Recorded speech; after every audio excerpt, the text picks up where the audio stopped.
So for this year's strawberry crop, we're trying something a little different. Not really because we wanted to, but I'll tell the whole story at some other point. But we are in the midst of laying our strawberry plastic. Got my sidekick with me. And I know it's only August, but we fumigate our strawberry beds for primarily weeds, but also disease. And you've got to do that 30 days, at least 30 days before you plant. So we've got to get this plastic down so we can get this field fumigated and be ready for strawberries. Got to strike while the iron's hot. We got good soil moisture and all the conditions are right. So this year for strawberries, I've got my bed widened out. I think I talked about that on a prior video, but I got a 32-inch wide bed top now.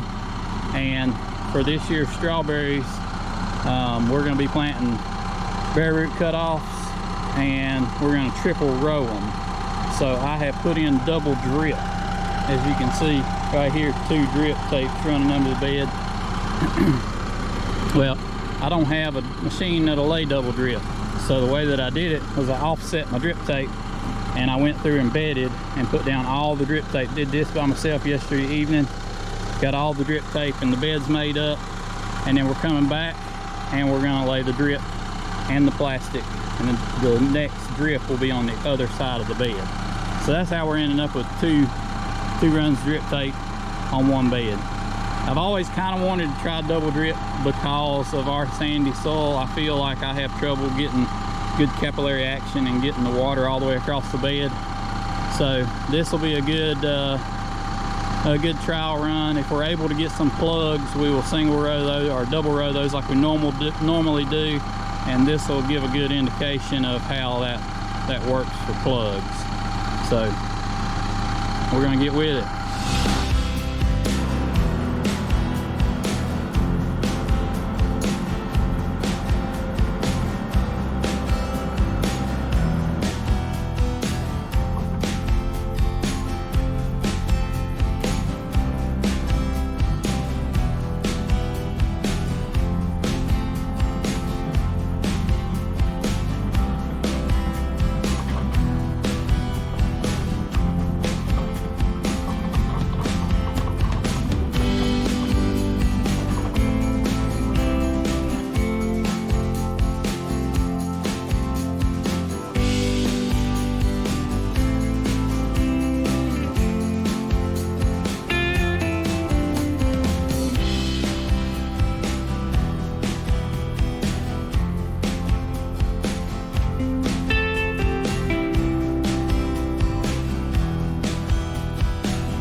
We got this wrapped up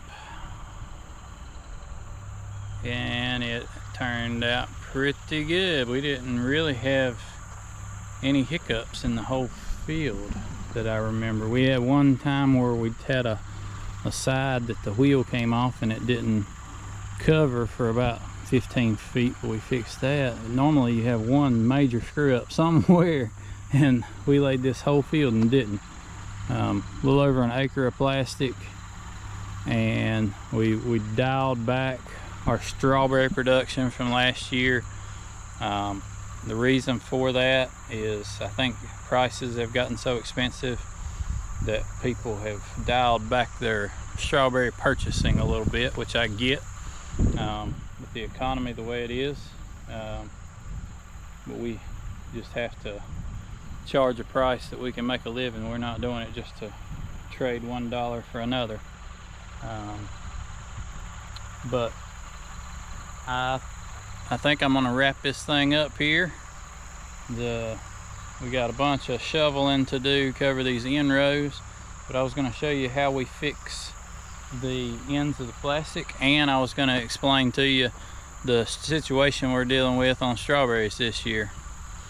So there is a new strawberry pathogen that has come about in the past couple of years. It's got a really long, hard to pronounce name. Neopestalotiopsis is the way that I have heard it pronounced. But anyway, it's apparently infected the tip nursery in Canada, where most all of our plants for this part of the country come from. No matter what nursery you get your plants from on the east coast of the United States, if you're buying strawberry plugs, more than likely those tips came from that tip production facility. It's supposed to have clean, certified tips. Evidently that's not working out too good. But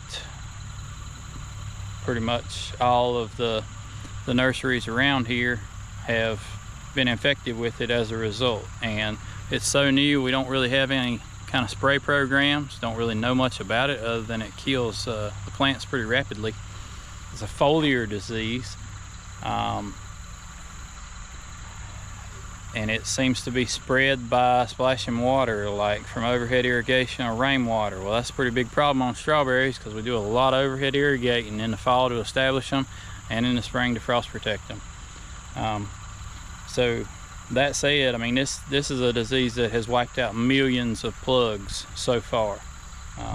Put a lot of stress on a lot of people, unfortunately. Me being one of them, but not as bad as some other folks. So we made the decision to cancel our plug order from the nursery that we were getting them from, and we have ordered some bare root cutoff plants from California.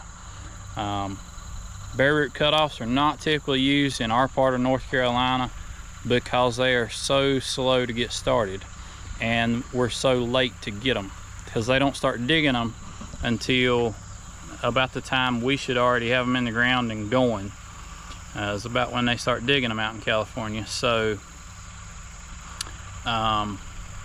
we're just gonna make the best with what we've got to work with, because that's pretty much our only source of clean plant material to pull from.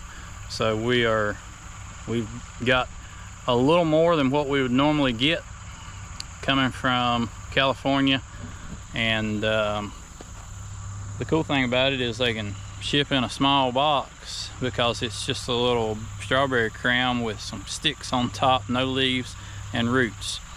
So we're going to actually plant them probably with a putty knife, unless I talk to somebody that knows more than I do and learn something different.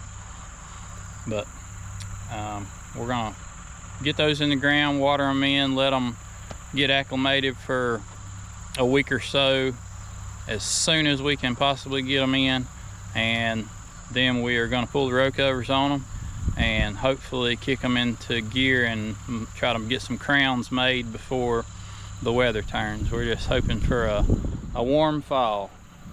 But I'm going to show you how I do the ends of these rows while we're here in the shade. So this is the end of the field where the water stops. The other end of the field is where the water will come from. And I like to make as small a hole as I can in the top of the bed, because we're going to bury this and you don't want your drip tape going down, under, and back out.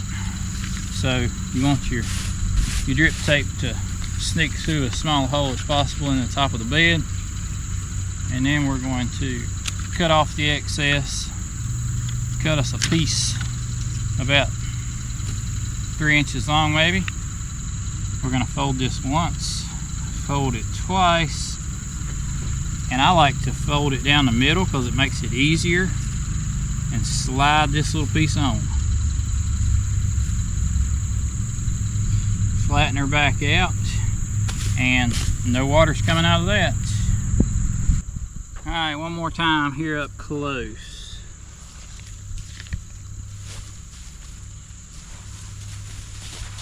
So we're gonna make the smallest hole we possibly can. Get our drip tape up here.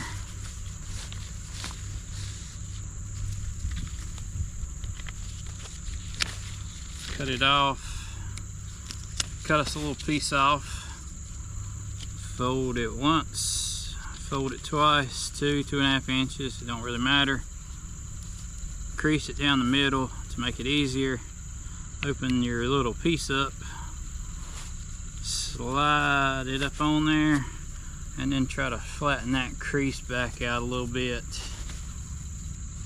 And now we're ready to bury this end of the plastic, tidy up the bed, and we do that about 27 more times, and we'll have this field ready to go. Alright y'all, I appreciate y'all watching. Hopefully you learned something, and I'll see you on the next one. Won't be long. We'll be plugging some strawberry roots in. See y'all.